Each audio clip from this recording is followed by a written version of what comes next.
Salve, salve, sejam muito bem-vindos. Meu nome é Luiz Eduardo e esse é mais um episódio do Na Face Pod. Na Face Pod é um podcast ou até mesmo um videocast que fica melhor ainda, com o objetivo de inspirar alguns jovens a procurar uma profissão, uma especialização, mas também falar com aquele profissional experiente que já trabalha na área e que veja aqui um conteúdo dos nossos convidados e queira se inteirar um pouco mais, se aprofundar um pouco nesse assunto, que aqui seja o ponto de conexão. Mas o principal propósito do Na Face Pod é fazer com que esse conteúdo chegue para quem realmente precisa. Aquelas pessoas que se identificarem com alguma dor, com alguma complicação, algum desconforto, alguma deformidade apresentada aqui pelos nossos convidados, que seja aqui também uma forma de te encorajar a resolver o teu problema. E que seja aqui nos convidados também que a gente possa fazer essa conexão entre essas pessoas que têm esse problema ou que se identifique com algum caso apresentado aqui, que a gente possa conectar os nossos convidados a essas pessoas que tanto precisem. E aqui a gente vai tentar falar numa linguagem mais leve possível, que fique fácil o entendimento, para que você possa se encorajar. Então, se você está vendo esse vídeo completo ou um corte, encaminhe para quem você conheça que possa se identificar com isso. E isso já vem acontecendo, a gente vem recebendo, mesmo um projeto sendo jovem ainda, a gente já vem recebendo algumas mensagens de falando, eu tenho uma dor parecida, eu tenho apneia do sono, eu tenho uma complicação dessa, e a gente tem conectado com esses nossos convidados. E isso já é um orgulho muito grande, particularmente para mim e para o Na Face Pod. Para que tudo isso aconteça, a gente tem uma equipe grande aqui atrás das câmeras, levando um áudio excelente, um vídeo impecável, e a gente também tem os nossos patrocinadores. E eu tenho a honra de contar com marcas pesadas aqui, preocupadas com a qualidade de vida de quem está vendo, né? E que está apoiando esse projeto tão no começo assim. E um dos nossos patrocinadores é a MaxFix. MaxFix é um material de fixação fabricado pelo Sartori, placa, parafuso, excelente qualidade de parafuso, boa adaptação do parafuso na placa, boas opções de placa também. Agora estão vindo com material bloqueado, que é uma novidade da MaxFix, uma excelente opção para você, cirurgião, que vai levar segurança para o teu paciente e não vai levar tanto transtornos e tanta demora para liberar esse material, que quando fala de liberação entre os convênios, demora um pouco. Então, se você não quer se preocupar com isso, é uma excelente opção. Para você, distribuidor, é um excelente custo-benefício de material, que você vai tornar uma operação muito mais viável com os materiais da MaxFix. Uma outra marca pesadíssima, que agora entraram com os dois pés, e eu tenho a presença do Cláudio aqui, do Paulo Leitão, o pessoal da Neo Orto, e eu tenho a honra de apresentar aqui a Neo Custom, que é o sistema de customização de próteses customizadas da Neo Orto para reconstrução de mandíbula, maxila, e a gente fala sempre de customização da face, mas eles já tem casos de próteses customizadas de quadril, ombro. São várias complexidades que eles atendem muito bem, uma experiência muito boa no planejamento dessas próteses e estão vindo com muita força. Então, agradeço ao Geninho, toda a equipe da Neo Orto, que agora vem do Comedarte junto, né? Que beleza. Então, a gente fica muito honrado em tê-los aqui, viu? Obrigado pela presença de vocês.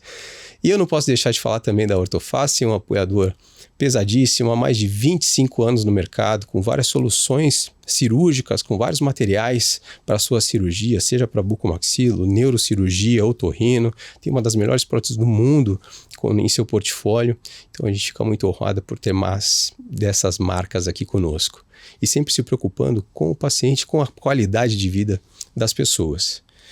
Dito isso, como vocês bem sabem, o Na Face Pod é transmitido no YouTube, no canal no YouTube, no Spotify e também na TV+, na TV aberta lá no Rio Grande do Sul, todas as quintas-feiras a partir de meio-dia. A gente está lá com o pessoal do Rio Grande do Sul. Um abraço para o Lucas, para todo o pessoal da TV+. Dito isso, Gezi, acho que eu não esqueci de nada, né? O que eu vou falar desse episódio de hoje, bicho? Aqui a gente zerando o game aqui hoje com essa presença, cara. E é um motivo de muito orgulho de poder ter um nome pesado como esse. É um dos gigantes da cirurgia bucomaxilo, conhecido nacionalmente. Tem uma legião de seguidores, e eu não falo só de mídia social não, também, tá? A gente tem...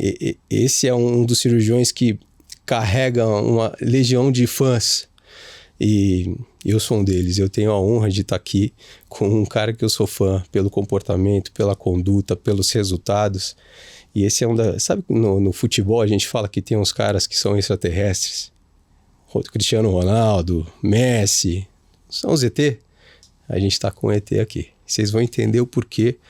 E eu tenho a honra de receber aqui o gigante, Dr. Daniel Cassano. Seja muito bem-vindo. Muito obrigado, meu amigo. Fico até emocionado aqui com essa introdução. Eu agradeço demais o convite. É uma honra para mim estar aqui hoje. Já tinha participado de um podcast? Nunca, primeira vez. Gostou do estúdio aqui? Nossa, estúdio incrível. Incrível, Vamos trocar uma ideia aqui normal. Você vai ver que vai voar a hora e a gente vai ter que marcar outro, porque você vai gostar de fazer. Maravilha. Deixa eu te perguntar, você nasceu em São Paulo? Onde que você nasceu? Eu nasci em Jaboticabal, interior de São Paulo. E como que foi teu ensino médio? Como que foi teu começo? Assim, minha mãe e meu pai sempre incentivaram eu e minhas irmãs, tenho irmãs gêmeas, né? A se dedicar muito pelo estudo e até pelas condições financeiras, né, da família, de não conseguir que a gente entrasse em faculdades particulares. Então a gente sempre se dedicou muito ao ensino. E aí no terceiro colegial é que eu fui para Ribeirão Preto para poder me preparar, né, para vestibular. Mas eu fiz todo o meu ensino em Jaboticabal mesmo. E colégio público? Não, colégio particular, porque minha mãe priorizava saúde e educação. Mas ela tinha algumas limitações, né, em termos financeiros, então não sobrava. Não sobrava, e isso ela priorizava. Vocês são em quantos irmãos? Somos em 3, né, eu e minhas 2 irmãs. Né, então fiquei lá até o segundo colegial, aí no terceiro fui para Ribeirão para poder me preparar para o vestibular. Né? E alguns dos seus irmãos seguiram o mesmo caminho ou não? Eu tenho uma irmã que é médica, ela é geriatra, minha outra irmã é fisioterapeuta. Né? Fisioterapeuta. Então todos entraram.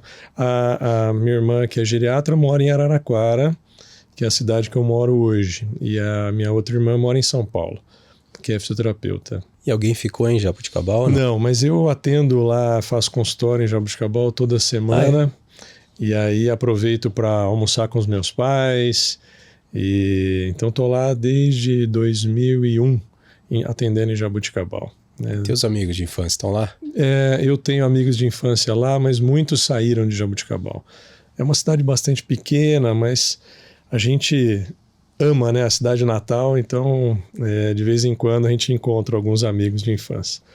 Quando você estava fazendo, estava estudando, você partiu para Ribeirão, né? Sim. Depois para fazer o terceiro? Uhum. Hoje é terceirão? Era terceirão? Né? Terceirão. Agora mudou tudo, nem sei como que tá agora. É verdade. Você já estava na tua cabeça o que você queria? Qual que era o plano? Não, eu sabia que eu queria algo na área da saúde, né? E aí cheguei em Ribeirão e tinha um amigo que a gente se identificava muito e ele ia prestar medicina, inclusive tinha um programa dentro da escola que a gente estudava lá em Ribeirão de ir para o laboratório de anatomia. Então eu tinha 16 para 17 anos, eu estava adiantado na escola. Precoce. E aí eu dissecava cadáveres, né, no laboratório de anatomia. Com 17 anos? Idade. Eu entrei na faculdade com 17, então acho que eu tinha 16 quando eu fazia isso, né? Então aí já sentia que eu gostava muito dessa parte de anatomia, de dissecção, né? Então já era acho que um sinal, né? Que a cirurgia era algo que ia me encantar, né? Então... Mas com quem que te ensinou nesse... Eu fico me imaginando com 16 anos. Uhum. Até voltando aqui, o que eu estava fazendo aqui? Né? Com 16 anos você já estava inserido... Eu estava no laboratório de anatomia. Quem que tinha te ensinado? E a escola, pelas minhas notas, estava querendo que eu prestasse outros cursos diferentes para poder ter um número... metas, né, de divulgação do ensino, né, pelas minhas notas nos simulados e tudo mais. Então, mas eu mantive o foco que eu queria ou medicina ou odontologia, mas não tinha ideia que a odontologia tinha um campo maravilhoso que é a minha paixão hoje, né? Na parte de cirurgias faciais e cirurgias de ATM. Eu não tinha noção naquele momento que a odontologia tinha essa oportunidade. E eu não tenho ninguém na família que é dentista, né, que me estimulou a seguir esse caminho, né, de profissão. Então, é algo pioneiro na minha família toda, né? Você chegou a tentar medicina ou não? Eu tentei medicina, quase entrei em medicina e aí acabei entrando em odontologia. E a Buco aí agradece. Escolhi as faculdades que eu acabei entrando, né? Entrei na Unesp, entrei na Unesp, na Unicamp e na USP, né? E aí entrou em todas? Entrei em todas. Passou bem em todas? Entrei em Alfenas também, passei bem em todas. E aí acabei optando por fazer em Araraquara, na Unesp, né? A odontologia, porque eu tinha na época um meu dentista, ortodontista, que era diretor da universidade e falou para mim que Araraquara era a melhor dentre as que eu escolhi, porque após o término da faculdade eles acolhiam mais o aluno para você poder fazer uma especialização, uma pós, diferente de outras que acabava e meio que não tinha largava, não tinha esse aceite, né? Esse como eu vou dizer, esse acolhimento, né? Sim. Acolhimento pós-faculdade. Quando você estava estudando ensino médio, você já era acima da média ali de estudando? Olha, o pessoal sentava perto de você no dia da prova? No primeiro, colegial, segundo e terceiro tinha até um apelido de bitoles, bitolado, né? Então, de focado assim na parte de ensino, né? De provas, de estudo, né? Sempre me dediquei bastante. E você fez a odonto e foi nessa época que você falou que tua mãe ajudava, pagava até o teu ensino médio. Como que foi na época de faculdade? Ela continuou ajudando? Não, aí como que foi? Eu entrei na faculdade, eu fiz estágio na anatomia, né, no laboratório de anatomia. Então eu era bolsista, né, na anatomia. Com esses 17 anos? Logo que eu entrei, com 17. Então já era bolsista na anatomia, fazia vários trabalhos, projetos. Depois, o segundo e o terceiro ano de faculdade, eu fui bolsista na radiologia. Então, eu fiquei na radiologia também fazendo estudos, pesquisas e tendo uma bolsa, né, também de estudos. Aí, só no quarto ano que eu não era bolsista, mas eu gostava muito de cirurgia. Então, todo mundo queria fazer cirurgia comigo no último ano de faculdade. Então, ganhava um dinheirinho por fora, operando colegas da turma e alguns pacientes num consultório que tinha no diretório acadêmico da faculdade. Você estava com quantos anos aí? Eu formei com 21. 21 anos. 21 anos, 21 anos eu concluí ali a odontologia, né? Você fez residência? Depois eu fiz residência em Uberlândia. Na Federal de Uberlândia, sim. Como foi essa... Você também já sabia que você ia para a cirurgia nesse período? Então, assim que eu terminei a faculdade, eu fui indicado, né, por um ortodontista que era muito amigo meu a fazer um estágio com o João Gonçalves. Mestre. E com certeza é um dos mentores, né, da minha vida. Então, a hora que eu terminei a faculdade, eu fui pedir estágio, né, pro João. E aí começamos a fazer o estágio, né? E em 6 meses ele me convidou para ser sócio dele. E ele nunca teve sócio. Então, em 6 meses de estágio, eu fui convidado a ser sócio do João em 2002, desculpa. E o João 2002. Já era o Dr. João? O João já era um baita cirurgião, super conhecido, né? Pesquisador, tinha muitos casos cirúrgicos de deformidades faciais e estava dentro do departamento de ortodontia da faculdade, né, da Unesp. E aí eu acompanhava as cirurgias hospitalares, acompanhava as cirurgias de consultório e fui me apaixonando, né, por esse mundo da cirurgia bucomaxilofacial. Com certeza ele foi o grande responsável por eu me apaixonar por essa especialidade, né? Isso sem eu ter especialização, sem ter feito ainda residência, né? Esse foi o meu Mas o ele meu começo. viu até como é difícil você formar uma sociedade. Eu converso com vários bucos aqui que têm essa dificuldade. Hoje nós somos em 5 sócios, nós vamos conversar a respeito disso, mas o João sempre teve essa visão, né? Eu acho que essa percepção. Isso não é fácil. Né? Não é fácil você formar um time, formar um grupo e você ter essa visão, né? Como de falar, olha, esse cara tem habilidade, esse cara tem assim, jeito, né? Para ser meu sócio, eu confio nessa pessoa para ser meu sócio. Então não é simples. Sociedade é difícil em qualquer segmento, é difícil, né? Em todos os segmentos, não tenha dúvida. E ele apostar talvez não seja a palavra, porque você já vinha num ritmo talvez acima dos demais, né? Teve algum colega teu que também teve uma caminhada parecida com a tua? Muitos amigos de turma que são fantásticos dentro da odontologia, viu? Minha turma teve várias pessoas aí que se destacaram, se destacam hoje, né, na odontologia nacional. Que tá aí hoje? Cara, tem várias pessoas que são da prótese dentária, né? Tem a Ana Paula Pita, tem a Carol, que está no departamento de prótese lá também, né? E muita gente que continuou muita ali gente. E bem, né? E bem. Exato. Tem a Patrícia, né? E tem várias pessoas que se deram super bem. Você fez a residência e aí... Não, aí eu terminei a faculdade, fiz o estágio com o João. Você fez o estágio primeiro. E aí nós seguimos juntos mais um tempinho. E nisso, em 2003, o João foi para os Estados Unidos. E eu fiquei no lugar dele, né? No consultório, nas cirurgias ortognáticas, dando aula no mestrado e no doutorado na faculdade, sem eu ter feito residência. Não tinha residência, não tinha título nenhum.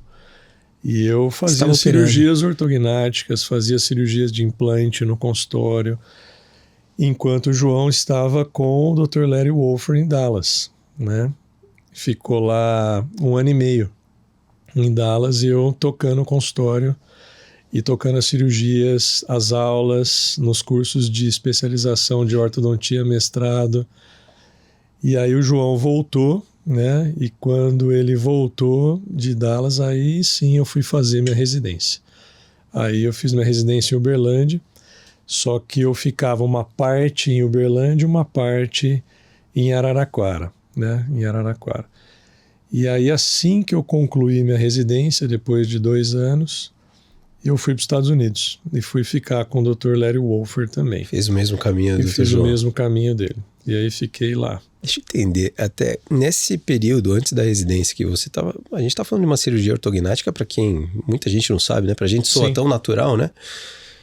E o que você já sabia, você estava aplicando já o que você tinha aprendido com o Dr. João. Com o João. Exatamente. E operando praticamente sozinho. Algumas cirurgias tinha uma equipe de São Paulo que vinha, né, para poder me ajudar. Então, o Marcos Pita, Otávio Margoni, Aloísio Galeano, Gustavo Mota, vinham em algumas cirurgias e a gente operava juntos. Alguns casos, nesse período que o João estava fora. Mas muitos casos eu operava sozinho, lá em Araraquara. Como que foi a tua primeira cirurgia sozinho, você lembra? Foi, assim, muita responsabilidade, né, muita tranquilidade, e eu sou uma pessoa calma, uma pessoa tranquila em todos os procedimentos, mas foi uma baita experiência, né? Então, acho que todo início de novo procedimento, o início de uma nova caminhada, a gente aprende muito, né? Aprende com os sucessos, com os erros, com o que a gente pode melhorar, mas foi fantástico. Eu acho que... Dormiu bem na véspera ou não? Olha, eu dormi bem, viu? Eu sou uma pessoa que descanso bem, eu não fico tenso, preocupado de véspera. Você tinha um preparo absurdo, muito jovem, e já estava ciente do que você tinha que fazer. Exatamente. Exatamente. Aí você fez a residência. Eu sempre converso com alguns cirurgiões que já vieram aqui. Tem oportunidade de perguntar o que a gente não pergunta no dia a dia, Lógico, né? lógico. E quando terminam a residência, eles têm uma dificuldade de se inserir no mercado de trabalho, porque acabou a residência, a faculdade fala, pode ir. Sim, sim. Você não teve esse problema porque você já estava inserido numa equipe, né? Eu estava inserido. E aí, como eu ficava parte em Uberlândia e parte em Araraquara, eu conseguia conciliar muito bem as duas coisas, né? Em Uberlândia eu via muito aquilo que eu não fazia em Araraquara, que era trauma, né? Então, nossa vivência de consultório, a vivência de casos particulares, onde a gente atende um percentual muito baixo de traumas. Sim. Mas são cirurgias eletivas, né? Então eu cheguei lá com uma bagagem gigante de cirurgia ortognática, ATM, mas a parte de trauma eu não tinha tanta vivência. Então foi bom que complementou demais a minha formação. É quase que o caminho contrário que a maioria dos books vive, né? Porque eles vivem mais trauma do que ortognática. E depois entram no mundo da ortognática, exatamente. E como que chegaram? O Luciano, Jaque, Exato. como que chegou o restante da equipe? Em 2005, o Luciano também foi pedir estágio para o João, foi fazer um estágio com o João, e foi fazer ao mesmo tempo o mestrado e a especialização em Uberlândia. Então eu encontrei o Luciano a primeira vez em Uberlândia. Ele falou, olha, eu sou estagiário de vocês lá em Araraquara. E aí eu falei, pô, que bacana. E ele ia para Uberlândia e eu estava lá na semana também, mas ele não chegou a fazer a residência, fez um mestrado lá também. E a gente foi trabalhando junto em Araraquara, se encontrando também em Uberlândia. Aí, quando eu fui para os Estados Unidos, ele já tinha terminado o mestrado dele, né, dando uma força gigante lá para o João. E quando eu voltei de Dallas, em 2008, o Luciano entrou como sócio nosso. Então o Lu acabou ficando 3 anos estagiando, né, e ajudando a gente, e entrou como sócio em 2008. Aí né? a chegada dele já teve a tua participação também, o teu ok. Já não, como sócio do Dr. João. Com certeza, exato. Eu já era sócio do João desde 2002, né, e o Lu entrou com a gente em 2005, né, e aí em 2008 ele se virou sócio, né, sócio nosso. E a importância de ter uma equipe... é muito importante, é muito importante. A complexidade de montar uma equipe, porque tem muitos cirurgiões ainda que não tem uma equipe, né? Exatamente. Formada. Às vezes a pessoa acha, né, que sozinho consegue ganhar mais, né, e na verdade não. Acho que juntos nós somos mais fortes. Sim. Né? Então, com certeza, vai somando o potencial de cada um e a equipe se torna gigante, né? E hoje vocês operam praticamente por música, né? Quando vocês operam muito juntos, assim, vocês? Olha, a gente opera pouco junto hoje. Tanto é que quando a gente tá junto, ele fala, pô, que saudade, né? Fazia tempo que a gente não tava... É raro. Junto, é raro. Mas antigamente a gente fazia questão de estar juntos, né? Mas aí a correria começou a fazer parte do nosso dia a dia, e se nós estivéssemos juntos, a gente não conseguiria fazer aquilo que nós fazemos hoje, né? Sim. Então acabamos nos separando nesse sentido e nos encontramos quando a gente vai dar um curso ou num caso bem particular, bem específico, que a gente acaba operando juntos, né? E hoje vocês têm a JRG, que hoje é um dos grandes institutos de ensino, né? Posso dizer assim? Pode. Como que vocês foram para esse caminho? Olha, nós começamos com os cursos de formação em 2002. A primeira turma nossa de cirurgia ortognática tinham 3 alunos, né? Em 2002. E aí continuamos até hoje. Tem 23 anos que a gente ensina cirurgiões do Brasil inteiro. Então nós temos já 600 cirurgiões que passaram com a gente. 600. Entre ortognática e ATM. Curso de ATM nós iniciamos depois. Então assim que eu voltei de Dallas em 2008, nós abrimos as turmas de ATM, abrimos 2 turmas por ano, e hoje a gente está com as 2 turmas em funcionamento, né? Turma de ATM, turma de ortognática, sempre priorizando um curso extensivo de formação, né? Não um curso rápido, né? Que às vezes a gente não tem tempo de passar o nosso conhecimento, a nossa experiência, né? Mas a dinâmica como que funciona? Porque você pega alunos do Brasil inteiro. Do Brasil inteiro. E como transmitir essa intensidade de conteúdo? Então, durante muitos anos, né, o curso era somente presencial, né? Então, o mundo online veio com a pandemia, praticamente, que nós tivemos que fazer um estudo híbrido, né? Quem quisesse vir presencial vinha, quem quisesse fazer online vinha. Mas até então, todos se deslocavam para Araraquara e faziam um curso de 1 ano, né? 1 ano com a gente.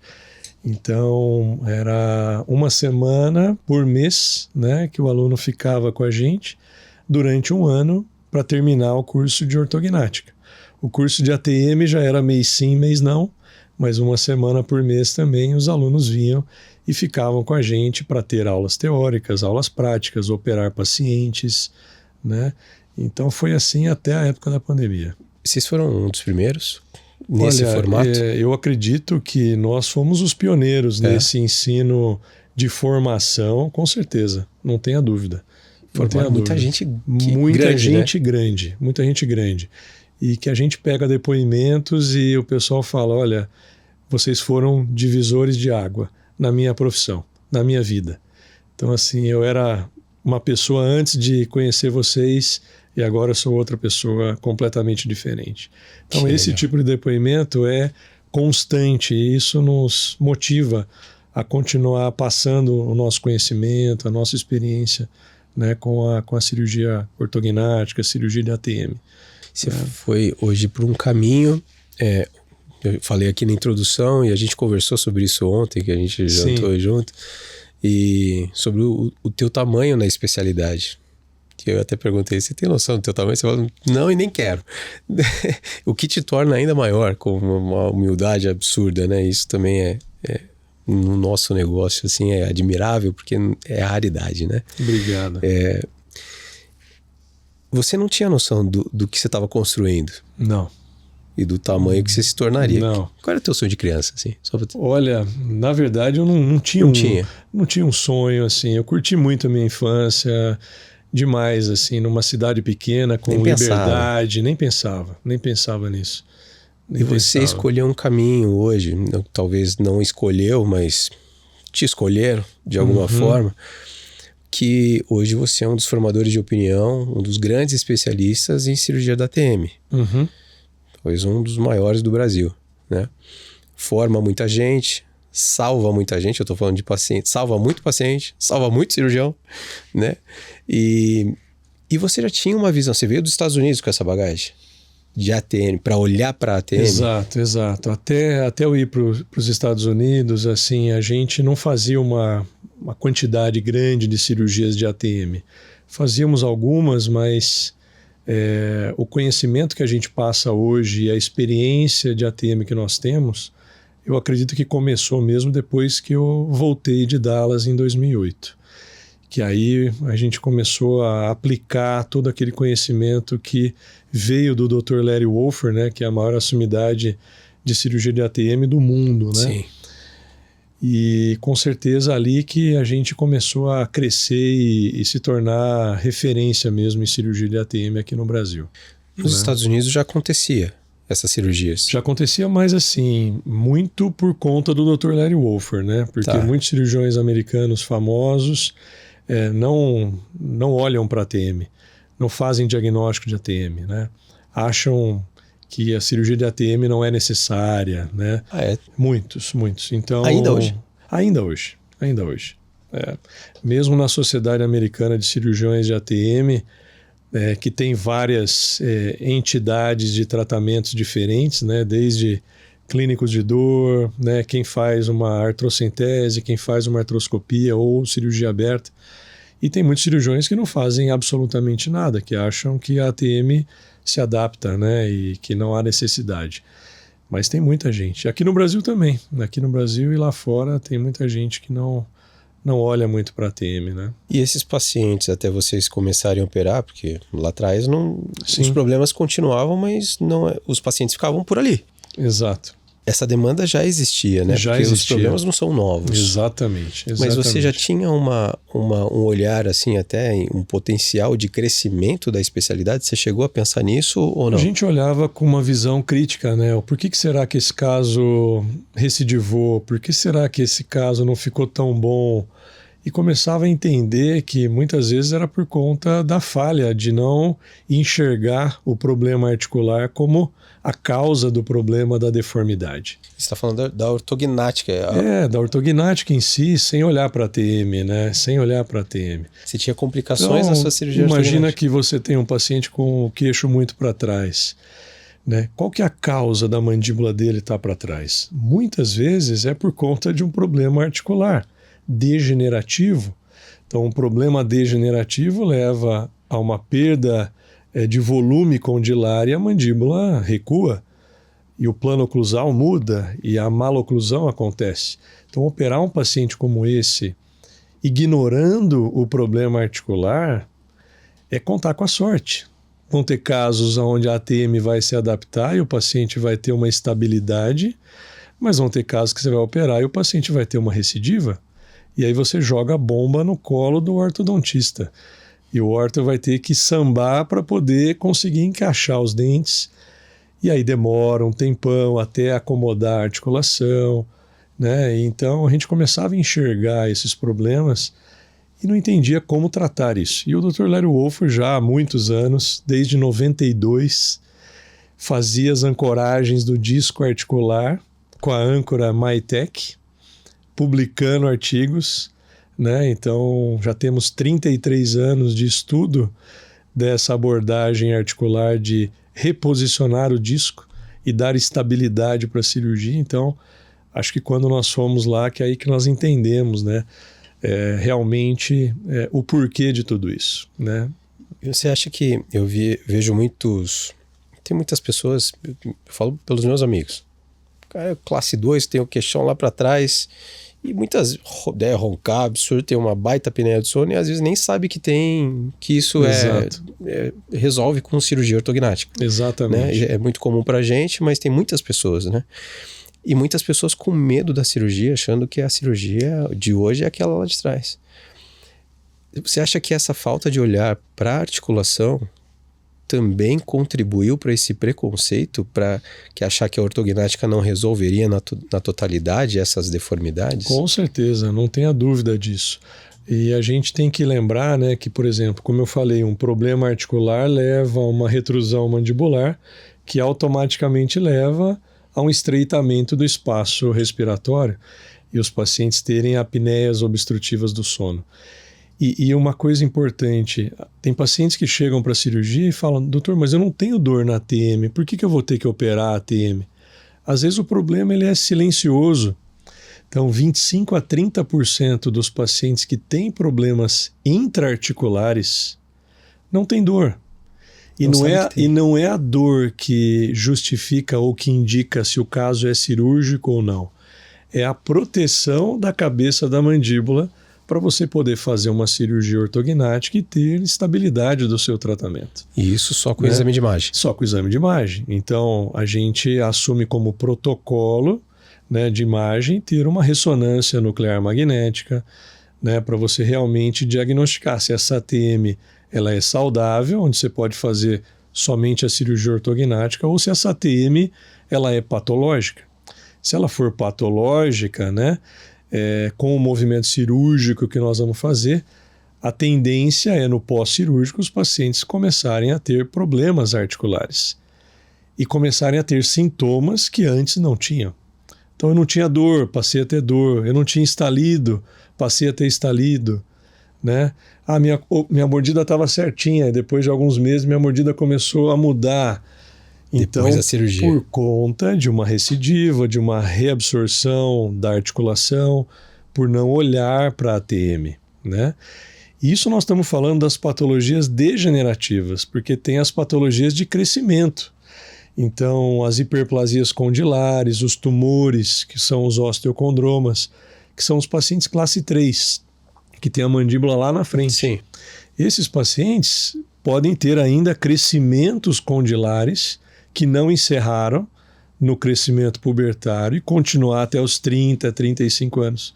E aí você opera um paciente como esse, ele fica lindo, passado os 6, 9 meses, o paciente vira classe 3 de novo, porque a articulação continua crescendo.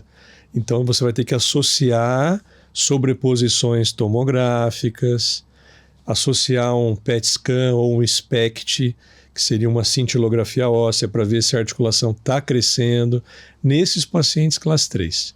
Se você pudesse falar de uma proporção de cirurgiões que olham para isso hoje. Olha, eu acho que a gente tem uma gama assim, muito grande de cirurgiões que formaram com a gente, que tem um olhar para a ATM hoje. Sim. Mas tem muitos cirurgiões céticos, né, em relação à cirurgia articular, né? E, então, assim, eu ainda acho que, com o passar dos anos, a tendência é o pessoal começar a enxergar cada vez mais a importância da ATM, né, para ter estabilidade.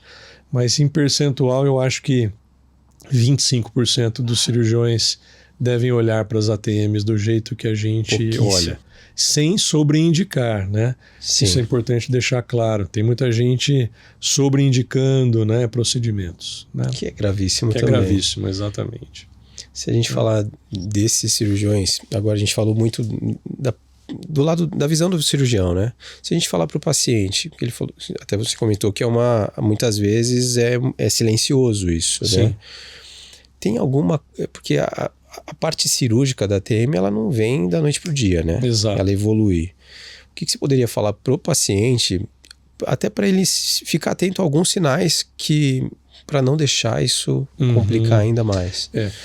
O que a gente costuma fazer, assim, que a gente acha muito importante, é uma consulta longa, onde você consegue explicar todos os detalhes para o paciente. Então, a nossa consulta leva em torno de 2 horas, 2 horas e meia. Você fala assim, o que você vai falar em 2 horas, 2 horas e meia com o paciente? Muita coisa. Além do exame clínico que você vai fazer com o paciente, além da palpação da articulação, além de um ensaio fotográfico e espelhar numa TV ou num projetor para o paciente se olhar, porque muitas vezes o paciente não enxerga aquilo que nós enxergamos. Nosso olho ele é calibrado para enxergar as deformidades, as assimetrias faciais, né, o que não está harmônico na face do paciente. Então, para mostrar isso para o paciente, também toma tempo, né? Avaliar toda a história clínica do paciente, história médica do paciente, abrir vídeos de anatomia e mostrar a importância da ATM e o porquê que você está solicitando um exame complementar para um diagnóstico de uma patologia articular, para o paciente entender o porquê que nós estamos pedindo uma ressonância, pedindo um SPECT, por exemplo, para ele, por que nós estamos pedindo uma tomografia, né? E explicar para ele que hoje é o melhor momento da cirurgia articular e da cirurgia ortognática. Então a gente tem programas de imagem onde o paciente entra na cirurgia sabendo exatamente como ele vai sair, como ele vai ficar esteticamente, né? Olhando casos operados, as melhoras que os pacientes tiveram na qualidade de vida, na autoestima, né, com a cirurgia. Então, tenho plena convicção que hoje é mais fácil do paciente ter esse entendimento. E aí, se ele quiser buscar uma segunda opinião, e às vezes o outro cirurgião foi mais superficial ou ignorando um pouco o problema articular, não, a TM não precisa, ele vai se questionar e vai lembrar daquela primeira consulta que ele teve com você, onde você explicou a origem do problema. Porque muitas deformidades, o cirurgião vem e trata a deformidade sem tratar a causa. E nós temos que entender que a causa muitas vezes está aqui e a consequência aqui embaixo. Se eu trato a consequência e deixo a causa, o paciente recidiva. Eu tenho insucessos. E o meu maior mercado hoje de trabalho é reoperações. Vinda de outros profissionais. Vinda de outros profissionais. Toda semana eu recebo pacientes do Brasil inteiro que operaram e que tiveram insucessos. Eu fiz 2 ortognáticas, eu fiz 4 ortognáticas, eu fiz tantas cirurgias. E uma cirurgia complexa, o pós-operatório, por mais que tenha melhorado, não é tranquilo. Exatamente. Assim, né? Exato. E que muitos pacientes falam, olha, eu enfrentei isso e não estou satisfeita, não resolveu o meu problema funcional, não resolveu o meu problema de mordida, de estética, então eu quero melhorar. Né? Você acha que é falta de conhecimento também do profissional? Eu acho que muitos das reoperações são por conta de ignorar o problema articular. Muitas são. Muitas recidivas, né, de cirurgia ortognática porque não mexeram na ATM, não olharam para a ATM da maneira correta. Né? E é lógico, aí nós vamos entrar num campo de técnica cirúrgica, né? Então tem técnicas que são mais previsíveis, mais estáveis do que outras, né? Tá. Com fixações mais rígidas, né? Não contando muito com o paciente no pós-operatório. Ou seja, eu vou fixar o melhor possível para que eu não dependa de uma colaboração do paciente, né? Que às vezes involuntariamente tem um bruxismo, tem um apertamento, tem o início de mastigação precoce, que às vezes eu tenho uma fixação ruim, eu posso colocar em risco toda a minha cirurgia. Né? Você falou você atende muito reop, né? Uhum. Mas teve um crescimento orgânico de pessoas com problema na ATM. Exato. O que se deve? É a nova rotina? É o estresse também contribui com isso? Olha, eu acho que as pessoas já tinham problemas e começaram a entender que existe tratamento para isso, né? Então, hoje a gente atende pacientes bastante jovens, né? E a maioria dos problemas de ATM começam na adolescência. Mas a gente atende pacientes com 50, 60 anos que falam, olha, meus problemas na ATM começaram quando eu tinha 15. Mas eu nunca soube que a ATM podia ser mexida, podia ter tratamento para isso. Eu já tentei alguns tratamentos. E aí ele lista, né, os tratamentos e a maioria deles conservadores, né, que os tratamentos conservadores é importante deixar claro que são muito eficazes. Resolve. Muito eficazes. E a gente tem que escalonar o tratamento da ATM, não é começar com uma cirurgia de ATM. Então, primeiramente, vamos tentar um tratamento conservador. Se ele não evoluiu, vamos tentar um tratamento menos invasivo para ATM até chegar na cirurgia, né? Mas tem pacientes que chegam no consultório e falam, já tentei placa mio-relaxante, já tentei fisioterapia, já tentei botox, já tentei agulhamento, acupuntura, massagem, né? E tudo mais, e não tive tratamento. Porque muitas vezes o profissional começa a tratar sem fazer um bom diagnóstico, ele não sabe o que está tratando. Então, ou seja, vai atirando. Então, se pedisse uma ressonância, saberia dividir. Olha, isso aqui é um problema muscular. Se é muscular, eu tenho essas opções de tratamento. Ou esse problema ele é um problema intraarticular com limitações funcionais. Opa, nós estamos falando de cirurgia. E, diferente do que muitos pensam, a cirurgia aberta de ATM, moderna, que é o que a gente faz, minimamente invasiva, que é o que a gente faz para ATM, tem um índice de 96% de sucesso. Que é um índice altíssimo. E até comparando com cirurgias da medicina. Exato, e mesmo comparando altíssimo com a implantodontia, colocar um implante dentário, que hoje o índice de sucesso é de 96% a 98%. Então é muito comparado.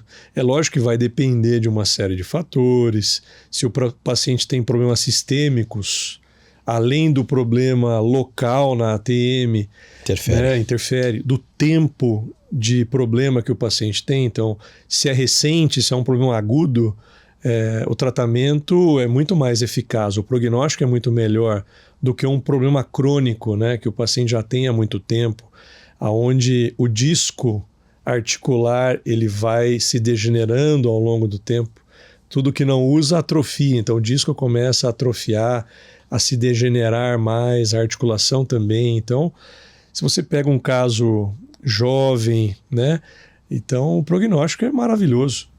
Né? E mesmo para um paciente que já tem uma degeneração, a gente vai ter que olhar aí a possibilidade de salvar aquela articulação com o reposicionamento, mas caso não seja possível, nós vamos colocar uma prótese articular naquele paciente e ter um sucesso maravilhoso do tratamento. Ele vai ter uma vida normal. Uma vida normal. Né? Com abertura de boca, com mastigação. De boca, com lateralidade, com mastigação.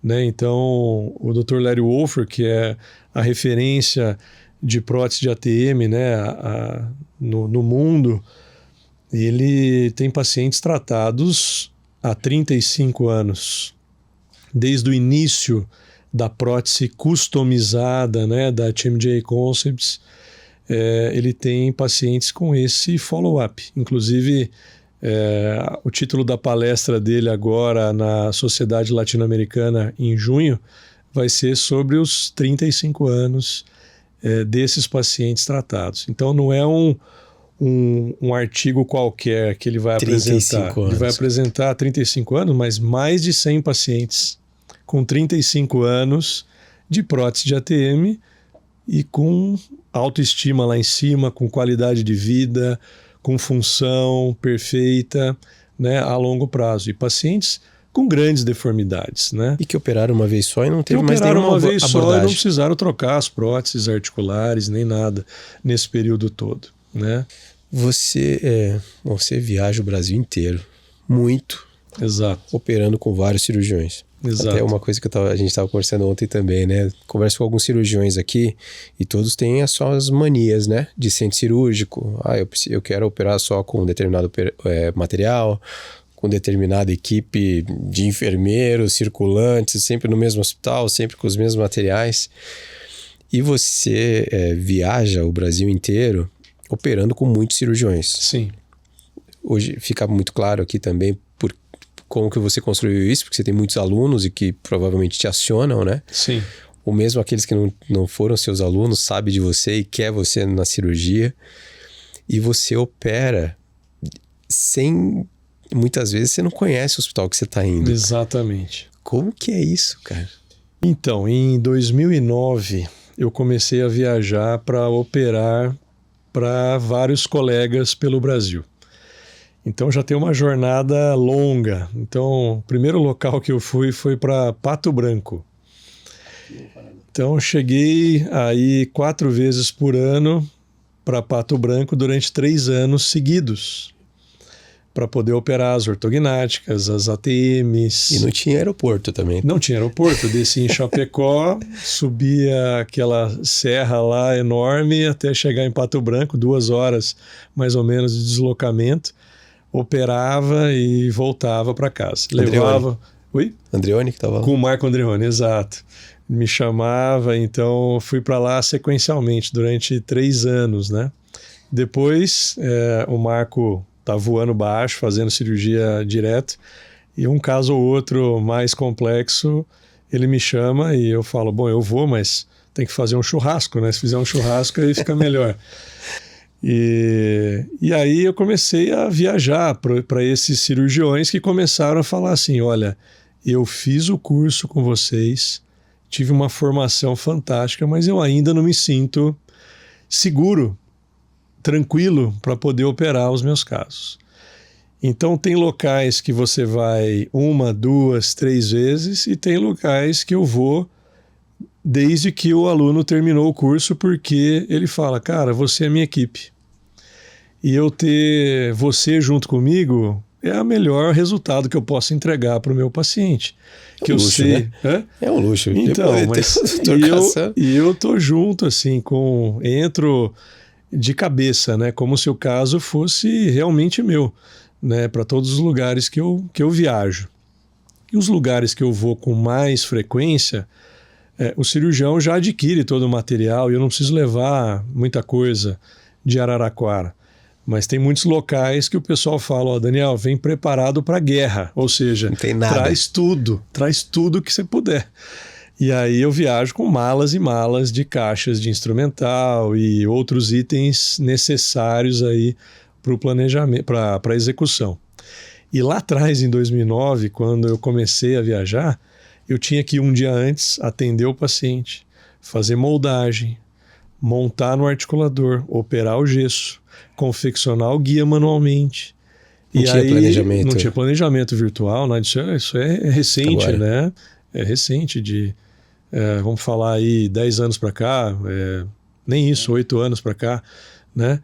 Que a gente vem fazendo. Então hoje eu faço os planejamentos durante meu voo, no hotel, no carro que o motorista vai dirigindo, eu vou planejando até chegar em Araraquara.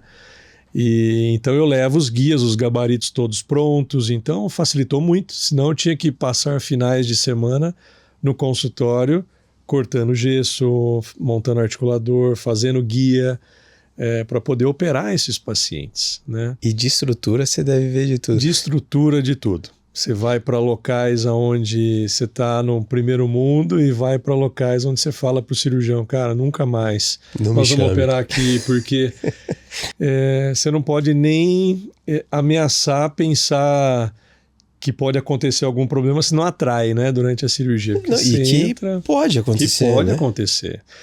E assim, para a gente viajar, né, como a gente viaja, para assessorar, né, cirurgiões, tem que ter um preparo muito grande, mental, né? Sim. Porque você vai lidar com instrumentadores que às vezes nunca instrumentaram para uma cirurgia, não sabem o nome daquele instrumento que vão estar usando durante o procedimento.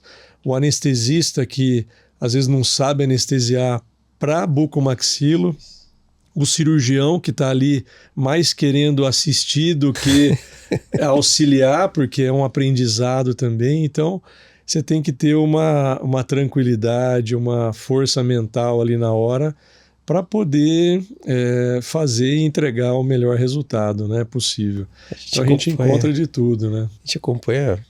Fábio Mariotto está aqui assistindo. Muito obrigado, Fabião. Esse também acompanhou muita cirurgia, já viu de tudo. E quando a gente fala de alguns cirurgiões que querem muito, são metódicos e querem tudo muito direitinho, eu fico pensando numa situação como essa, que você vai chegar sem saber o que vai encontrar. Exatamente. E acho que, eu falo sem medo de errar, pelo menos 90% dos casos que você encontra nesses lugares são extremamente complexos. Exato. Hoje em dia, assim, o meu nicho de atendimento são casos complexos, né? A maioria deles. A maioria dos pacientes. E hoje, assim, a gente vê uma evolução, tudo bem, da patologia, vamos dizer assim, desse crescimento dos pacientes que possuem problemas na TM. Uhum. Mas a gente também vê muita coisa acontecendo e muita superindicação, muitos pacientes operando que não tinham indicação. Você tem visto isso? Você tem operado pacientes que não precisariam operar e que hoje tem uma complicação absurda? Exatamente, tenho. Às vezes o paciente traz os exames, né, para consulta comigo, exames pré-cirúrgicos, e aí você começa a olhar, né, às vezes um erro de indicação do procedimento, um erro de execução da técnica, que aí acabam levando o paciente a ter essa nova cirurgia. Ontem mesmo eu fiz uma consulta online com uma paciente aqui de Santa Catarina, e a paciente mostrando os exames iniciais e exames que mostravam que ela precisava apenas reposicionar os discos articulares. Mas o cirurgião resolveu tirar os côndilos, tirar os discos, colocar uma prótese articular, né, e fazer uma cirurgia ortognática para resolver a face da paciente. Para quem não vive essa cirurgia, o reposicionamento do disco é simples, bem mais simples do que uma prótese, por exemplo. É bem mais simples, do que uma prótese. É lógico que existe uma curva de aprendizado, sim, que é longa, porque você trabalha num campo bastante restrito, né, com acessos pequenos, né, para poder fazer esse tipo de abordagem, né? Mas uma prótese, dentro da nossa especialidade, é a cirurgia mais complexa da cirurgia bucomaxilofacial, que seria a reconstrução, né? Reconstrução com qualidade, né? Com acessos pequenos, com uma morbidade baixa, com o paciente sem ter nenhum tipo de sequela, né, pós-operatório. Então isso exige uma técnica, porque você trabalha muito tunelizado, em campo bem pequeno, né, evitando contaminações no meio bucal, né? Então isso demanda uma necessidade aí de muita conversa durante a cirurgia com quem está auxiliando, quem está instrumentando, para que tudo flua perfeitamente bem e que o pós-operatório seja fantástico. A gente está falando de um pós-operatório de recuperação de quanto tempo, mais ou menos? Olha, em 3 semanas o paciente está 80% a 85% já bem, voltando às atividades normais, né? Em 3 semanas. Você tem muitos casos, eu falo pro Fábio até que a gente vê as suas aulas, eu já vi várias vezes as suas aulas, e todas as vezes que a gente vê, a gente, meu Deus, olha esse caso, que absurdo. Todas as vezes a gente se surpreende, por mais que a gente já sabe o que vem. E um dos motivos de eu ter feito esse projeto aqui do Na Face Pod era tentar tornar público de alguma forma esses casos lindos que a gente vê em congressos, né, de cirurgiões sérios mostrando casos de transformação de vida. Sim. E se a gente fosse ver todos os teus casos aqui, a gente ia ter que ter alguns episódios, temporadas no Netflix ali para ver tudo. Então por isso que a gente vai ter que trazer você aqui de novo para ver vários outros casos. Sim. Mas teria como compartilhar alguns casos desses que a gente está falando, que você operou, foi operar junto com outros cirurgiões, sim, de casos complicados que você transformou a vida do paciente? Lógico, sem dúvida. Pode mostrar para a gente? Posso mostrar, sim, com certeza. Bom, então eu vou mostrar esse primeiro caso aqui para vocês terem uma noção desses pacientes que nós estamos falando, de pacientes complexos, né? Essa é uma moça bastante jovem e o tio dela era otorrino e sempre comentou, né, que essa paciente respirava muito mal, né? E ela tinha apneia obstrutiva do sono e não tinha uma resolução do seu problema com técnicas convencionais, vamos dizer assim, né? Então ela procurou um tratamento cirúrgico para realmente corrigir o problema respiratório dela. Era uma paciente que teve o diagnóstico de artrite reumatoide juvenil, né? Que a artrite reumatoide é um processo inflamatório não supurativo, né? Que acaba degenerando as articulações. E uma das articulações que é totalmente degenerada é a ATM, né? Então o côndilo praticamente desaparece, né? E muitos desses pacientes são assintomáticos. Não tem sintoma nenhum na ATM, mas a articulação ela degenera a ponto do paciente apresentar uma retrusão muito grande de mandíbula, né? Então, se a gente olhar a face da paciente aqui de lado, né, a gente vê que a maxila dela está para trás, a mandíbula dela está muito para trás e o nariz chama muita atenção na face, né? Ele não fica harmônico na face por conta da birretrusão, maxila e mandíbula muito recuados, né? E quando a gente olha um exame de imagem simples, uma radiografia, por exemplo, panorâmica, você vê que os côndilos dela foram embora, né? Tem só 2 toquinhos aqui. E propriamente a base do crânio também, ela planificou, né? Então ela está reta, não tem a eminência articular, uma fossa articular, né? Como deveria ter. Então, para a gente corrigir essa deformidade facial que ela não tem a ATM, não tem o côndilo. Como é que nós vamos avançar a mandíbula, rodar o plano oclusal sem ter um ponto de fulcro lá na base do crânio, que normalmente o côndilo é o responsável por esse fulcro, né? Então, a única alternativa para corrigir a deformidade facial dela, essa erosão, essa deformidade na cabeça da mandíbula, né? E o espaço respiratório, que era a queixa principal dela, então você vê aqui o espaço bucofaringiano, o espaço retroglossal muito diminuídos, né?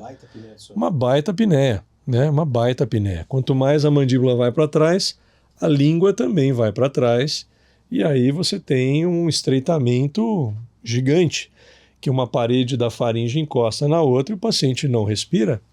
E essa apneia ela é muito grave. O paciente pode ter uma morte súbita né? Tem risco de... Tem não é risco de só porque morte ronca. súbita, imagina. A roncopatia é um dos sinais, mas o mais grave é a dessaturação de oxigênio durante o sono. Então o paciente satura menos que 90%. Está matando neurônios, né, dormindo. Então o paciente começa a ter alterações cardiovasculares, retenção de CO2, risco de morte súbita por conta da apneia do sono grave. Então precisa usar muitas vezes um CPAP, pelo menos, para não correr esse risco de morte súbita, né? E o benefício da ortognática ou da prótese nesses casos extremos é que você amplia o espaço respiratório, né? Então esses pacientes passam a ter uma qualidade de vida, uma qualidade respiratória, dormir bem à noite, ficar mais ativos, conseguir fazer uma academia, por exemplo, que muitas vezes um exercício aeróbico esses pacientes não conseguem fazer. Uma esteira já... Não conseguem fazer de maneira nenhuma, né? Então o tratamento é levar essa mandíbula para uma outra posição, né? E aqui vocês veem no planejamento, em colorido é para onde eu levei a mandíbula da paciente, a maxila da paciente, e nesse marronzinho claro é a posição original, o que era antes. E aqui a posição do ângulo da mandíbula e para onde o ângulo foi. Então esse tipo de avanço com rotação anti-horária que a gente chama, você amplia o espaço respiratório, né? E nesses pacientes que não têm articulação, nós vamos colocar aqui um substituto, que é uma reconstrução dessa articulação, com as próteses, né? Para poder fazer esse movimento que vocês estão vendo aqui nessa animação, né? Então, um avanço com uma rotação anti-horária. Aqui a gente olha a tomografia original e aqui o planejamento virtual desse caso, levando as bases ósseas para a posição ideal, né? Aqui as áreas de condilectomia e coronoidectomia na área da articulação, para remover aquele remanescente condilar. Os guias que são confeccionados e impressos para poder reproduzir esse movimento do computador para a hora da cirurgia, né? E aí a gente confecciona essas próteses sobre medida. Então essa prótese ela é feita para encaixar somente nesse paciente. E o fato dela ser uma prótese customizada, isso nos ajuda muito na hora do procedimento, porque a adaptação é perfeita, eu posso fazer acessos muito menores. Se a prótese é uma prótese de estoque, eu tenho que fazer acessos muito maiores e ajustar o osso para receber uma prótese. A prótese estoque seria tamanho pequeno, tamanho médio, PMG. grande. PMG, aonde você vai ter que abrir acessos maiores, expor o paciente a um risco muito maior, ajustar o osso e mesmo assim a adaptação da prótese nunca é perfeita. Sempre fica espaços e a gente sabe que ficar um espaço é diminuir a longevidade do produto, diminuir a longevidade dessa prótese, né? Quanto mais adaptada, quanto mais estabilidade primária eu tenho, maior a longevidade dessa prótese. Então aqui a gente vê a prótese do lado direito, a prótese do lado esquerdo, confeccionada para ela, né? E aqui a gente vê, por exemplo, ela com 6 meses, né? 6 meses, já vê a mudança. Aqui vocês veem a abertura de boca dela com 6 meses, normal, né? Abrindo bem a boca, tranquilamente. 6 meses. Olha aquela radiografia que eu mostrei no início. Espaço respiratório antes e aqui o espaço respiratório depois. Quanto tempo ela já percebe que está respirando melhor, ela que está já dormindo sai melhor? Da cirurgia falando assim: doutor, eu ganhei um pulmão novo. Essa é uma declaração que eu escuto direto. Doutor, eu ganhei um pulmão novo. Eu não sabia o que era respirar. Eu achava que eu respirava bem. Agora está passando tanto ar que eu estou achando até estranho. Então é uma coisa impressionante assim. E aqui a gente vê a sobreposição tomográfica a longo prazo, 3 anos depois. Em verde é a tomografia mais recente, em marrom a pré-cirúrgica. Imagina trazer a mandíbula daqui para lá e isso ficar estável, né? Ficar estável a longo prazo. E olha o espaço respiratório de novo. Então ela partiu de 13 mil milímetros cúbicos de espaço aéreo para 32 mil milímetros cúbicos. Que isso? Quase triplicou, né, o espaço respiratório. Eu não sabia o que fazer, né, com tanto ar. Então muda muito. E aqui a gente vê ela antes e depois, vista frontal, vista lateral, anos depois da cirurgia. E as incisões são muito discretas. Tem Se você forçar, né, aqui, ó, para ver, não tinha visto uma incisãozinha pequenininha e a outra é atrás do lobo da orelha aqui, ó. Mais nada. E dois acessos pequenos. Oi? E um presente estético que ela ganha de brinde. Exato, que é absurdo. Estética de brinde. Porque a prótese ela é feita para tratar a função. Mas o paciente tem problema respiratório, problema oclusal, mastigatório e alteração estética. Então, fazendo a correção esquelética, você beneficia a parte estética, sim, de forma gigante, né? Parece gigante. Que muda o posicionamento dos olhos, mas não é nem só isso, parece que muda o brilho do olho. O olhar, ele fica mais vivo porque o paciente passa a respirar muito melhor. Ele passa a ter uma outra qualidade de vida, então muda muito, muda mesmo. Né? Então esse é um caso que eu tratei em Salvador. Faz quanto tempo que ela tá? Essa última foto? Essa daí foi um pós-operatório de 3 anos, mas essa paciente já foi operada tem uns 6, 7 anos aproximadamente. Está super bem. Operei junto com o Dr. Hiwish, lá em Salvador, né? E com a doutora Paula Drago também. Né? Então foi um caso bem bonito e bem gratificante de ver a evolução, né? Aí, né? A evolução dela. Né? Temos mais casos? Vamos mostrar um outro caso que eu acho bem interessante de uma colega, inclusive, dentista. Então a paciente tinha uma face classe 2, né, que a gente chama de classe 2 esquelética, um perfil convexo, né, com a mandíbula para trás, e ela era assintomática em relação à ATM. Não tinha dores, abria bem a boca, não tinha nada. E por conta de ser assintomática, foi feito apenas uma cirurgia ortognática nela, sem mexer nas ATMs. Por outra equipe. Eu fui operar essa paciente junto com uma equipe de Salvador também. Tá. Só que eu não tinha imagens da ATM, o cirurgião também não tinha solicitado exames de imagem e falou, olha, como eu não falei nada previamente sobre isso, é complicado você pedir às vezes um exame em cima da hora, e a paciente realmente não tinha queixas articulares. Mas muito de encontro àquilo que você tinha falado no começo da nossa conversa. Não tinha sido olhado para ATM. Exatamente, nesse caso. Não tinha sido olhado para ATM. Tinha sido olhado para deformidade, mas sem entender às vezes a causa do problema. E você também não acompanhou ela lá de trás? Exatamente. Bom, aí fui para lá, aqui o resultado imediato na hora da cirurgia, e aqui ela com 17 dias postando no Instagram e agradecendo 17 a mudança dias. que ela teve na vida. Agradecendo com 17 dias. Muito feliz, agradecida pela cirurgia e tal. E aí depois de... 17 dias, doutor, a gente está falando de uma cirurgia, para quem não sabe, é complexa.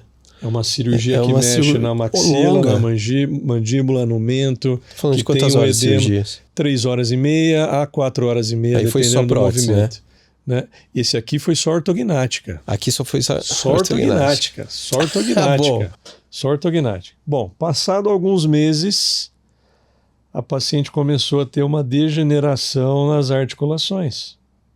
Começou a ter uma recidiva. A mordida começou a abrir, os dentes de baixo começaram a se afastar dos dentes de cima, começou a ter um selamento labial incompetente. Quanto tempo depois que ela começou a perceber isso? 9 meses. 9 meses. Começou a ter alterações de inclinação da maxila e da mandíbula e perdeu o resultado da cirurgia.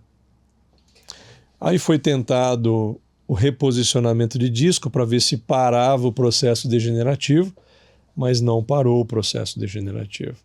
Ela continuou degenerando, né? Continuou degenerando.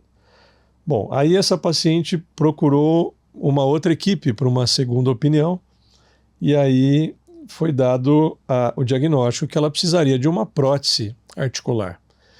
E essa outra equipe me chamou para que eu participasse da cirurgia. Então eu operei ela na ortognática primeiro e depois eu fui para operá-la na prótese, né, depois.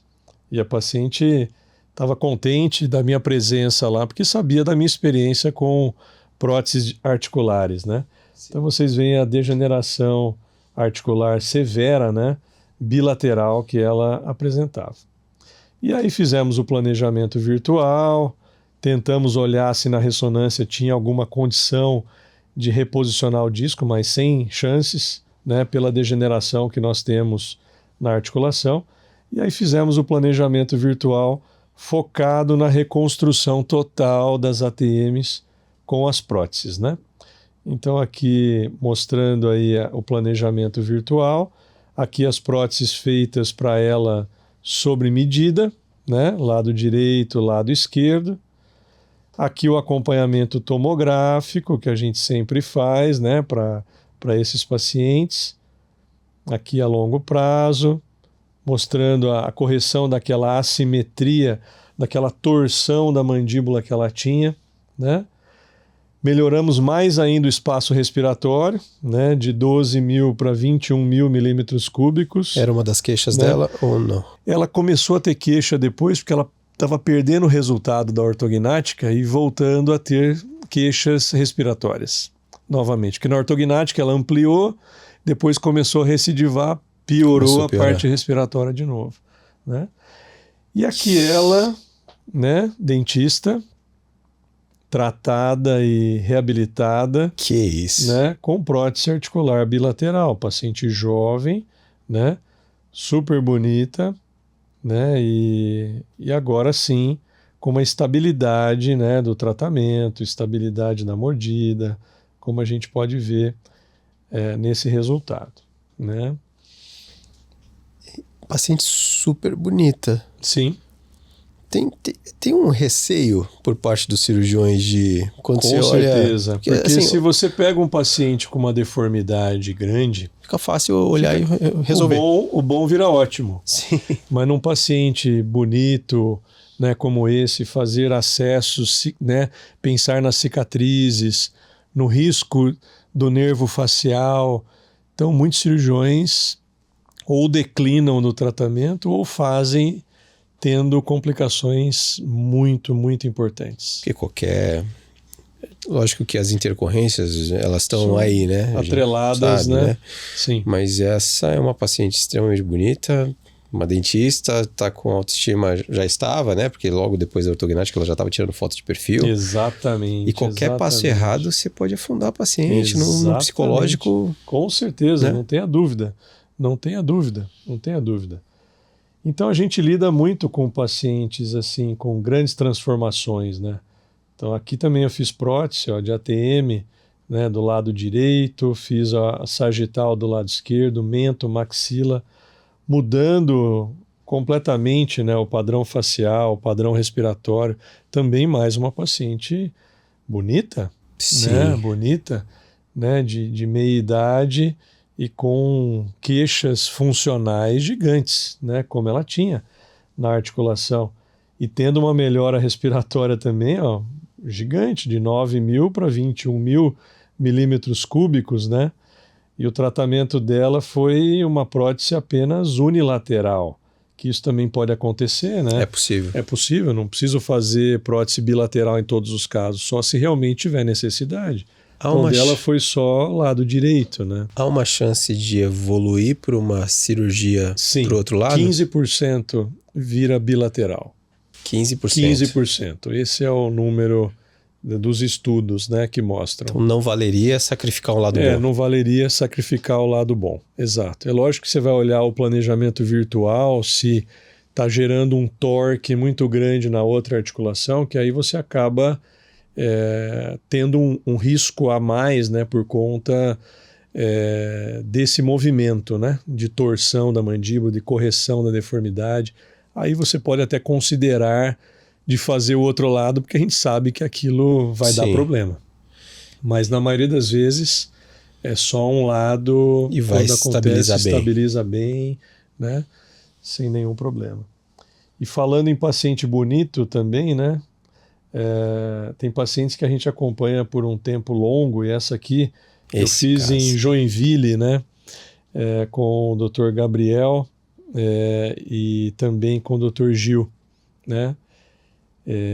E aí a gente fez esse caso, essa paciente vinha sendo acompanhada a longo prazo, né, pelo Gabriel, essa degeneração na ATM do lado direito, essa inclinação do sorriso, né, bastante grande, e essa deformidade, né, da mandíbula muito para trás, né, como a gente observa. E aí veio sendo tratada de forma conservadora, aguardando para ver a evolução dessa ATM, até chegar a um ponto que foi decretado, olha, não tem como salvar a sua articulação do lado direito. O disco com perfuração que a gente observou na ressonância, um côndilo muito diferente do outro lado, né? O volume do lado direito, sei lá, 1/3, 1/4 do volume do outro lado, né? Com perfurações discais já, então a gente acabou indo para uma cirurgia de prótese também unilateral, né? Unilateral nesse caso. Um último recurso, doutor? O que? A prótese? É um último recurso, sim. Com certeza, quando não tem outra alternativa, nós vamos para a prótese de ATM, né? E observa o aumento, né, do ramo mandibular aqui do lado direito, né, que foi feito nesse planejamento virtual, né, para poder corrigir a altura do ângulo da mandíbula, né, e devolver aí uma simetria para a face dessa paciente, né. Então aqui a prótese feita para ela, né, mais uma vez aí sob medida, né, e uma paciente que ficou, mais uma, né, que ficou extremamente feliz. Foi um lado só aí também. Tratamento, um lado só.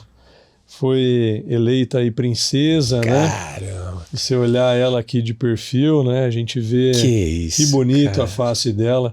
E aqui ela conversando, né? E você vendo a naturalidade, né, da fala, que nenhum nervo facial foi danificado ou prejudicado com a cirurgia. Cicatrizes mínimas que não pioraram em nada a estética facial, muito pelo contrário, só proporcionaram essa melhora, né, com a colocação de uma prótese. Então hoje a gente trata não só pacientes com deformidades gigantes, com síndromes, né, mas também pacientes bonitas, né, que precisam, que tem uma indicação clássica, né, de cirurgia, né, facial. Né? Uma transformação de vida e de comportamento, né? De autoestima, porque talvez ela jamais teria essa segurança de fazer algo parecido com ela. Exato, exatamente.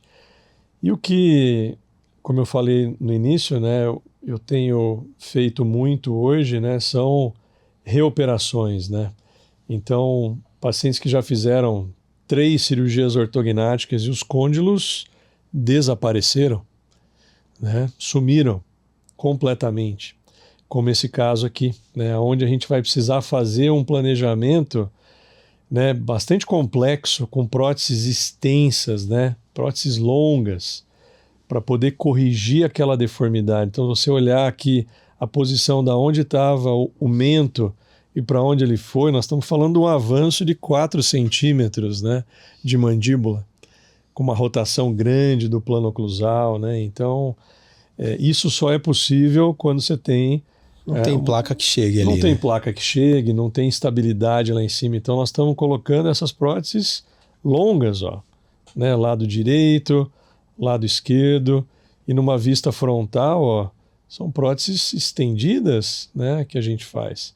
E às vezes porque o cirurgião não viu o problema na ATM, fez uma ortognática, recidivou, reoperou a ortognática sem olhar para a ATM, recidivou mais ainda, operou mais uma vez a ortognática, e aí os côndilos desapareceram.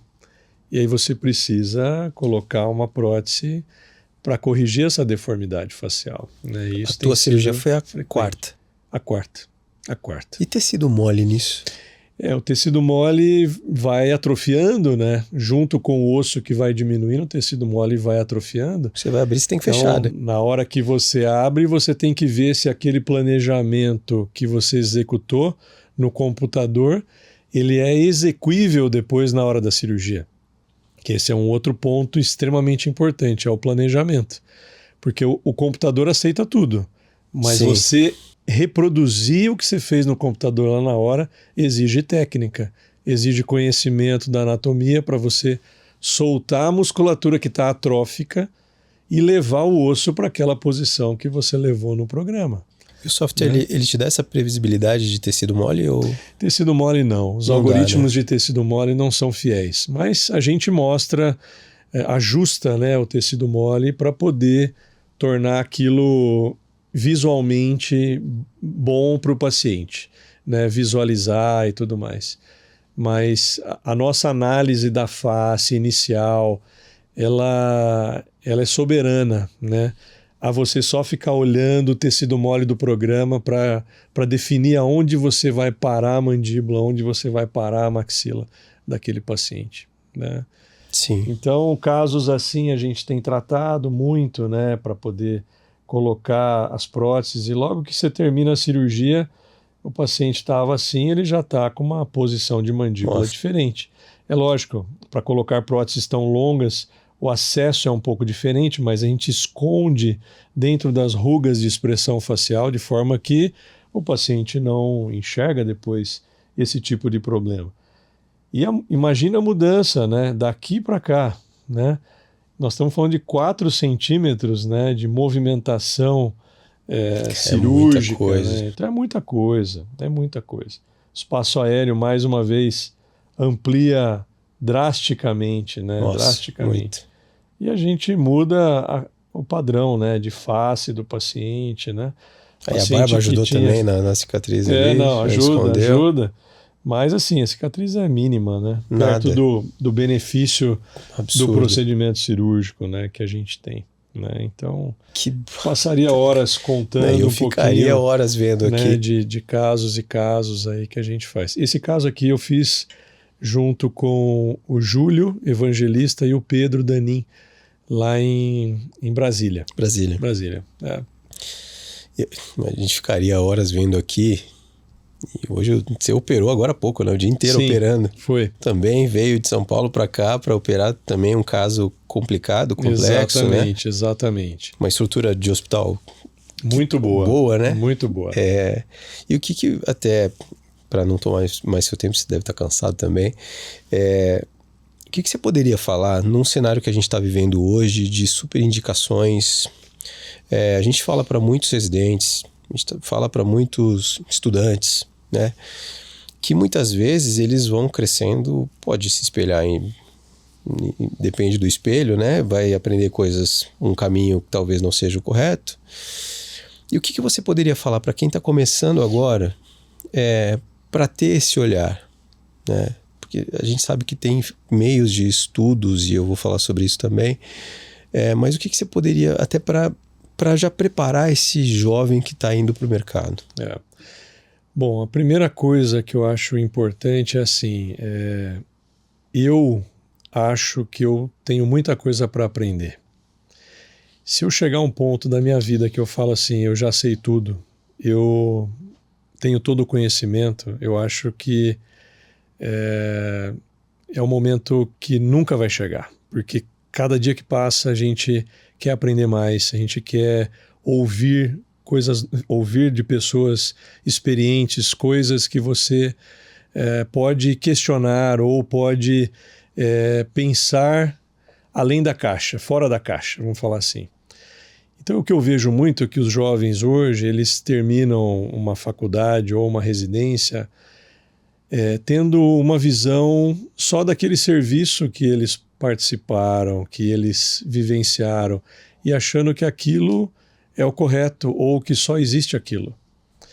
Então tem que enxergar fora da caixa, ou seja, ver o que outros grupos têm feito, tentar abrir a mente para novas ideias e novos conceitos. Isso é uma coisa que eu falo para todos os alunos: esqueçam tudo que vocês já aprenderam, abre a mente para absorver o que nós vamos falar, sem ficar se questionando. Deixa para questionar depois que você terminar de aprender esse conceito novo.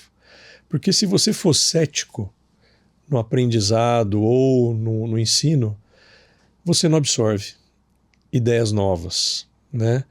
Então, o que eu acho importante é eles terem essa mente aberta para absorver primeiro novas ideias e depois usar a experiência que vem com o tempo para poder falar, olha, eu fazia assim, me ensinaram agora um outro caminho, e o que é correto, o que eu quero seguir para os meus pacientes.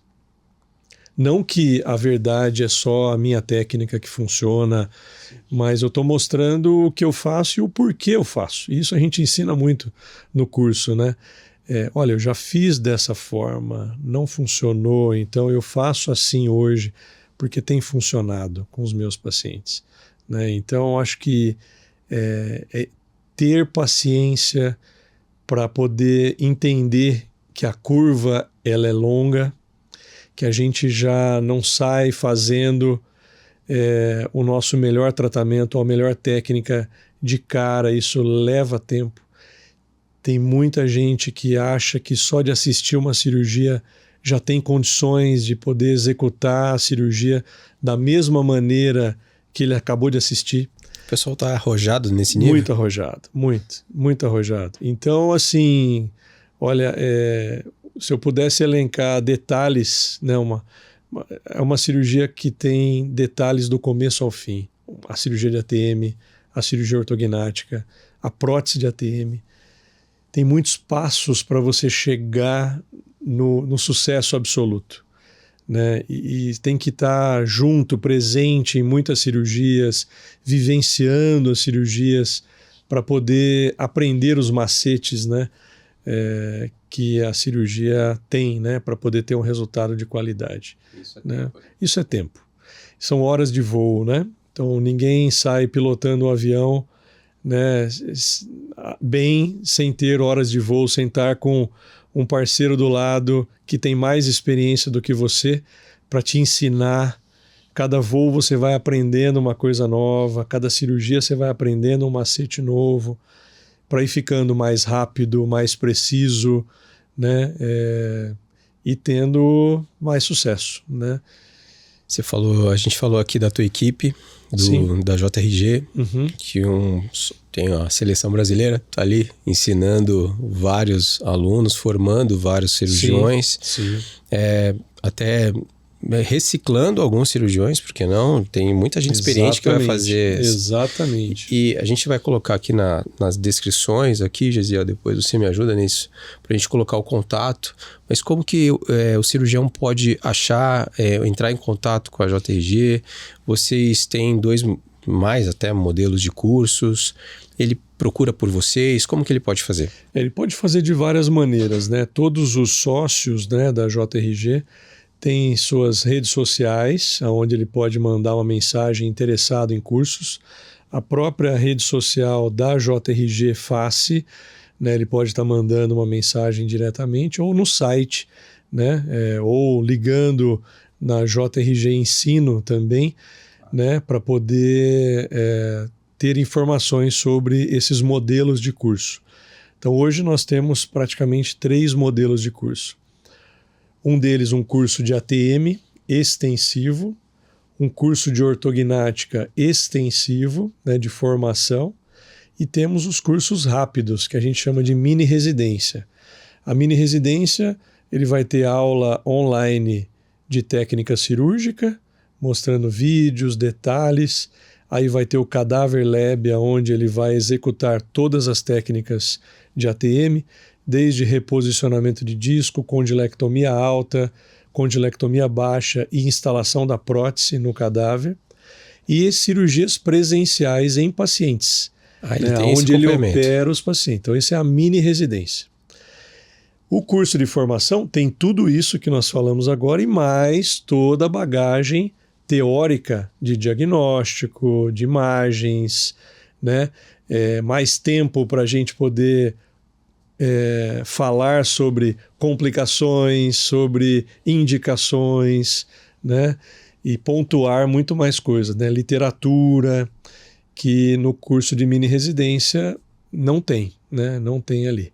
Ele sai preparado para fazer. Ele sai preparado, mas, como nós falamos, a curva de aprendizado ela é longa, então vão ter aqueles que vão sair do curso fazendo a sua primeira cirurgia demorando 9 horas, até chegar num tempo de 3 horas e meia, 4 horas. Precisa estar com o piloto experiente do lado. Ou ele vai chamar a gente para poder dar assessoria, né?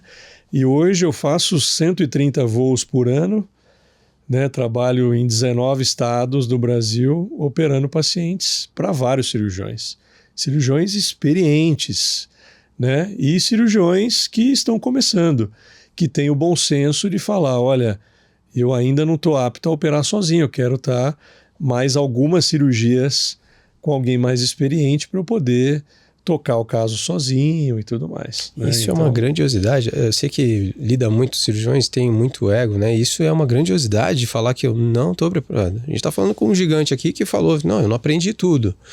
E que isso possa soar natural para os cirurgiões de falar, não, eu não sei tudo, eu vou precisar ainda de mais ajuda. Eu acho que para o paciente, que é o centro, né, de tudo isso, é maravilhoso, né? Contar com alguém mais experiente. Isso não vai diminuir a imagem do cirurgião porque ele está pedindo ajuda para alguém. Muito pelo contrário. Sim. Ele está melhorando ainda mais a entrega do resultado, né, para o paciente. Então, todos ganham, na verdade. Perfeito. O paciente ganha, né?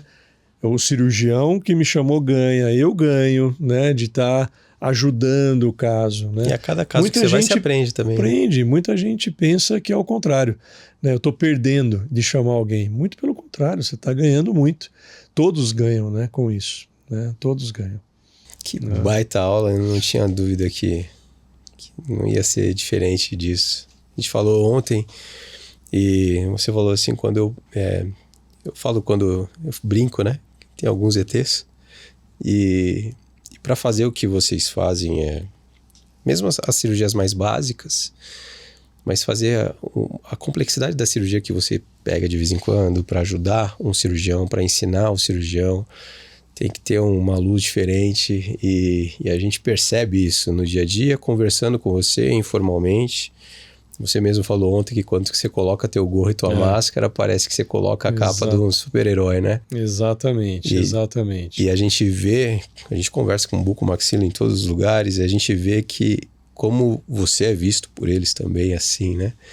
Então esse é um momento que vai ficar marcado na minha carreira, na história da Na Face Pod, e porque a gente sabe o respeito que a classe, a cirurgia, bucomaxilo, o colégio tem por você, então a gente ficou muito orgulhoso de tê-lo aqui. É um prazer muito grande, Luiz. Quando você me falou se eu gostaria de estar aqui hoje, o aceite foi imediato, né? Imediato. Porque assim, poder passar um pouquinho, né? Da nossa história, da nossa vivência, isso não é toda hora que a gente consegue fazer. E eu sou um cara muito tranquilo, muito humilde, eu não tenho grandes ambições assim em relação a isso. O que eu quero é que muitos cirurgiões façam bem a cirurgia, que levantem o nome da cirurgia de ATM, ortognática e prótese pelo Brasil. Eu não consigo operar todos os casos que tem no Brasil. Tem muita gente que precisa. Tem muita gente que precisa.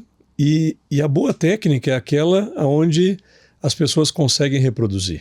Então, se eu consigo passar um pouco da minha experiência, do meu conhecimento, isso para mim gera uma felicidade muito grande. E eu tenho amigos pelo Brasil inteiro. Aonde eu vou, se eu não faço o contato e falo, eu estou aqui, a pessoa fica enciumada, fala, você veio e não me falou. O pessoal quer ver, o pessoal quer jantar. Porque gera amigos, né? Então, por mais que seja desgastante, as viagens, deslocamentos, semanais, longe da família, né? Longe da minha esposa, longe dos meus filhos, mas é gratificante pelo resultado da cirurgia, pela amizade que a gente cria com os cirurgiões. Então, isso não tem preço. Eu acho que isso a gente leva da vida as grandes memórias, né? Então, grandes momentos. Né? Deixa eu só dar um sim de alô.